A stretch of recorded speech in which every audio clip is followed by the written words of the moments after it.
Hi అండి. Welcome to Preethi channel. ఎలా ఉన్నారు? ఈరోజు నేను మీకు చెప్పబోయే రెసిపీ చికెన్ గార్లిక్ స్టార్టర్స్ అండి. రెస్టారెంట్ స్టైల్‌లో మనం ఇంట్లోనే తేలిగ్గా చేసుకోవచ్చు. మరి ఇంకెందుకు ఆలస్యం చూద్దాం రండి. చికెన్ శుభ్రంగా కడుక్కొని, కడిగి పెట్టుకొని, పసుపు, సాల్టు, అల్లం వెల్లుల్లి పేస్టు, మొక్కజొన్న పిండి 1 స్పూను ఈ మాత్రం యాడ్ చేసుకోవాలండి. ముందు ఈ మిశ్రమాలన్నీ చికెన్‌కి బాగా పట్టేటట్టు కలుపుకొని, తర్వాత మిరియాల పౌడర్‌ని కూడా ఒక 2 ఇంచుల వరకు కలుపుకోవాలి. ఇప్పుడు 10 నిమిషాలు పక్కన పెట్టుకొని స్టవ్ మీద నాన్ స్టిక్ కడాయి లాంటిది కొంచెం వెడల్పాటి పాన్ లాంటిది పెట్టుకోవాలి. ఆయిల్ అంతా స్ప్రెడ్ చేసుకోవాలి. అంటే మనం డీప్ ఫ్రైకి అంత ఆయిల్ వేయకుండా కొంచెమే వేసుకోవాలి. ఈ విధంగా నేను వీడియోలో చూపిస్తున్న విధంగా చికెన్ పీసెస్ అన్నీ కూడా లైన్‌గా పెట్టుకోవాలి.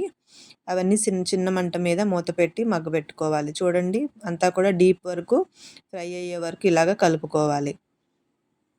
ఇంకా మనం కారం ఇంగ్రీడియంట్స్ రెడ్ కలర్ ఏం వేయాల్సిన పని లేదండి. చికెనే అలా రెడ్ కలర్‌లో రోస్ట్ అయిపోతుంది.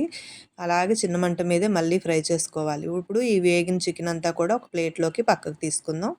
నెక్స్ట్ క్యాప్సికమ్, వెల్లుల్లి, పచ్చిమిర్చి ఈ 3 మిశ్రమాలు మనం తీసుకున్న చికెన్‌ని బట్టి యాడ్ చేసుకోవాలి. ఈ ముక్కలన్నీ కూడా బాగా ఫ్రై చేసుకోవాలండి. మూత పెట్టకుండా మనం చిన్న మంట మీద కలుపుతూనే ఉంటే అవి కూడా రోస్ట్‌గా ఫ్రై అవుతాయి. అల్లం వెల్లుల్లి మిశ్రమం కొంచెం యాడ్ చేసుకున్నాం కదా చికెన్‌లో. అప్పుడు దీంట్లో మనం ముందుగా యాడ్ చేసుకోవాల్సిన పని లేదు. ముక్కల మిశ్రమం అంతా కూడా ఫ్రై అయిన తర్వాత యాడ్ చేద్దాము. ముక్కలు మెత్తబడినాయి కదండి. ఇప్పుడు అల్లం వెల్లుల్లి మిశ్రమం వేసి పచ్చివాసన పోయే వరకు కాస్త ఫ్రై చేసుకోవాలి. చూడండి అన్నీ కూడా రోస్ట్‌గా అవుతున్నాయి. ఇప్పుడు రుచికి సరిపడా సాల్ట్ యాడ్ చేసుకోవాలి. 1 స్పూను సోయా సాస్ యాడ్ చేసుకోవాలి. అన్నీ కలుపుతూ మళ్ళీ 1 స్పూను టమాటా సాస్‌ని కూడా టమాటా కెచప్ కానీ యాడ్ చేసుకోవచ్చండి. ఇప్పుడు ఈ మిశ్రమాలన్నీ బాగా కలిపేటట్టు ఒకసారి బాగా కలుపుకోవాలి.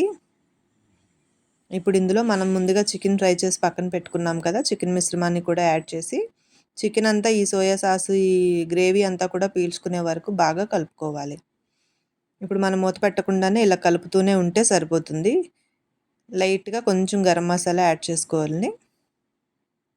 ఒక హాఫ్ స్పూన్ వరకు. చూసారా చికెన్ అంతా కూడా గ్రేవీ అంతా కూడా పీల్చుకొని చాలా టేస్టీగా, చాలా కలర్ఫుల్‌గా కూడా ఉంది.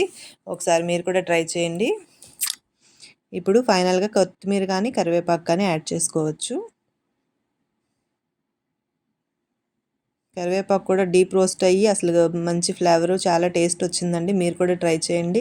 చాలా సింపుల్‌గా మనం అప్పటికప్పుడు మాట్లాడుతూ చేసి పెట్టొచ్చు ఈ స్టార్టర్ రెసిపీని. ఇంకెందుకు ఆలస్యం మన ఇంట్లో వాళ్ళకి ఇలా చేసి పెట్టామంటే మన వంటలను అసలు వదిలిపెట్టరు. మీరు కూడా ట్రై చేయండి. ఈ రెసిపీ మీకు ఎలా అనిపించిందో నాకు కామెంట్ చేయండి.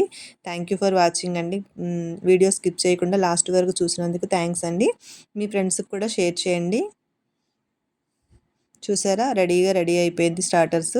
ఇంకెందుకు ఆలస్యం ప్లేట్‌లో సర్వ్ చేసుకొని తినేయడమే. Thank you for watching. Thank you.